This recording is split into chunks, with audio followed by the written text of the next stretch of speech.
தந்தை, மகன், தூய ஆவியாரின் பெயராலே ஆமென். இயேசு கிறிஸ்துவின் அன்புமிக்க சகோதர சகோதரிகளை உங்கள் அனைவருக்கும் கிறிஸ்து இயேசுவின் அன்பு கிடந்த வணக்கத்தை தெரிவித்துக் கொள்கின்றேன்.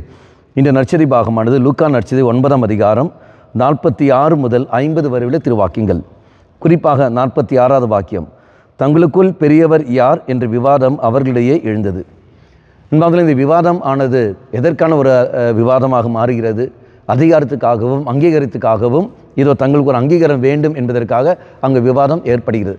அப்போ சீடர்களுக்கு மத்தியிலே இந்த விவாதங்கள் வருகிற போது அங்கு தெய்வம் என்ன செய்கின்றார்? அவர்களுக்கு ஒரு முற்றுப்புள்ளி வைக்கின்றார். எப்படி? ஒரு குழந்தையை முன்னால் கொண்டு வந்து யாரெல்லாம் இந்த சிறு பிள்ளைகளைப் போல் ஆகிறார்களோ அவர்கள் இதோ அங்கு பெரியவர்களாக இருப்பார்கள் என்று.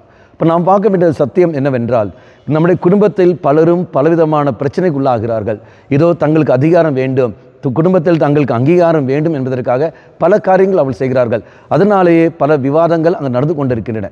அப்போ ஒவ்வொரு விவாதங்களுக்கும் முற்றுப்புள்ளி வர வேண்டும் என்றால் அதுக்கு ஒரே வழி, எளிய மனம் உள்ளவர்கள் மட்டுமே தான் அங்கு முற்றுப்புள்ளி வைக்க முடியும். இப்போ நான் குடும்பத்தில் இருக்கின்றேன், அங்கே பிரச்சனை வருகிறது, ஒரு விவாதம் வருகிறது. அப்போ அதுக்கு முற்றுப்புள்ளி வைக்க வேண்டும் என்றால் நான் அதிகாரத்தோடு இருக்கிற சமயத்திலோ நான் அங்கீகாரம் தேடி நடக்கிற ஒரு மனிதனாக இருக்கிற சமயத்தில் ஒரு நாளும் அந்த விவாதங்களுக்கு முற்றுப்புள்ளி என்னால் வைக்க முடியாது. மாறாக நான் எளிய உள்ளம் கொண்ட மகனாக மகளாக இருக்க வேண்டும். நான் எப்படி எளிய மனம் உள்ளவனாக இருக்கிறேனோ, சிறு பிள்ளை என்று சொல்கின்ற சமயத்தில் எல்லோரும் உட்கொள்கின்ற ஒரு மனநிலை, விட்டு கொடுக்கிற ஒரு மனநிலை, அனுசரித்து போகிற ஒரு மனநிலை, மன்னிக்கின்ற ஒரு மனநிலை, எல்லோரையும் அன்பு செய்கிற ஒரு மனநிலை, இந்த மனநிலையில் உள்ள ஒரு மனிதன், அந்த மனிதன் வருகின்ற போது மட்டுமே தான் அந்த இடத்தில் முற்றுப்புள்ளி, அந்த விவாதங்களுக்கு முற்றுப்புள்ளி அங்கு வரும். இல்லை என்றால் அது வாழ்ந்து தொடர்ந்து போய்கொண்டே இருக்கும். நம்முடைய குடும்பத்தில் நடக்கிற பிரச்சனையும் இதுதான்.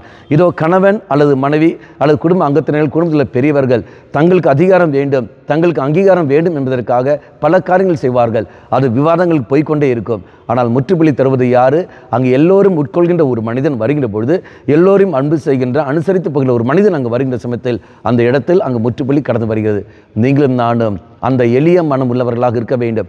குடும்பத்தில் நாம் எளிய மனம் கொண்ட மக்களாக, அந்த குழந்தை மனநிலை கொண்ட மகனாக மகளாக வாழ்கிற சமயத்தில் ஒரு விவாதமும் அங்கு வராது. விவாதங்கள் இருக்கிற சமயத்தில் அந்த விவாதங்களுக்கு அங்கு முற்றுப்புள்ளியும் அமைந்துவிடும். கண்களை மூடி மன்றாடுவோம். ஆண்டவரே, இதோ எளிய மனம் கொண்ட எளிய மனம் எங்களுக்கு தந்தர்களும், மற்றவர்களை புரிந்து கொண்டு அன்பு செய்து அனுசரித்து வாழக்கூடிய மனநிலை எங்களுக்கு தாரும் என்று சொல்லிக்கொண்டு தாகத்தோடு மன்றாடுவோம். கண்களை மூடிக்கொள்ளுங்கள். நல்லவனாய தெய்வமே, இதான் எங்களுடைய குடும்பத்திலும் சரி, எங்களுடைய வாழ்க்கை சூழலும் சரி, பலவிதமான போராட்டத்தில் நாங்கள் ஈடுபட்டு கொண்டிருக்கின்றோம். அதிகாரம் வேண்டும், அங்கீகாரம் வேண்டும் என்பதற்காக பல விதத்தில் நாங்கள் செயல்பட்டு கொண்டிருக்கின்றோம். ஆனால் எதிர்பார்க்குற அதெல்லாம் கிடைக்காத காரணத்தினால் அமைதியை இழந்து நாங்கள் தவிக்கின்றோம்.